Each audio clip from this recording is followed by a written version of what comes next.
এই ফেসবুকটা অনেকে অনেক রকমভাবে ব্যবহার করে, অনেক উদ্দেশ্যে ব্যবহার করে। আর এই উদ্দেশ্যটা যদি ভালো হয়, উদ্দেশ্যটা যদি সৎ হয়, এই ফেসবুকের মাধ্যমে আমরা অনেক কিছু করতে পারি। তেমনি আমার একজন ভাই, উনি ভালো একটা উদ্যোগ নিয়েছেন, অসহায় মানুষের মাঝে কিছু বিতরণ করবেন। সেটা খুব ভালো কাজ। মানুষ আসলে কোনো কিছু পেতে পছন্দ করে, যে যদি কাউকে কিছু দেওয়া যায়, এটা যে কত বড় একটা খুশির কাজ, এটা আসলে তখনকার যে মনের অবস্থা, এটা অন্য কোনো কিছুর সাথে তুলনা করা যায় না। তো এই কাজটা করবেন এখন না, আপনি করবেন অবশ্যই আপনার যখন ফ্যান ফলোয়ার তৈরি হবে, আপনার যখন মোটামুটি অডিয়েন্স থাকবে, আপনি কি করতেছেন সেটা মানুষ দেখতেছে, এতে করে ওই লোকটারও লাভ, আপনারও লাভ।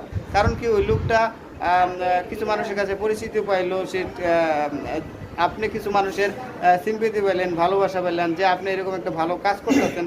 এই কাজটার জন্য আগে আপনার ফ্যান ফলোয়ার তৈরি করতে হবে।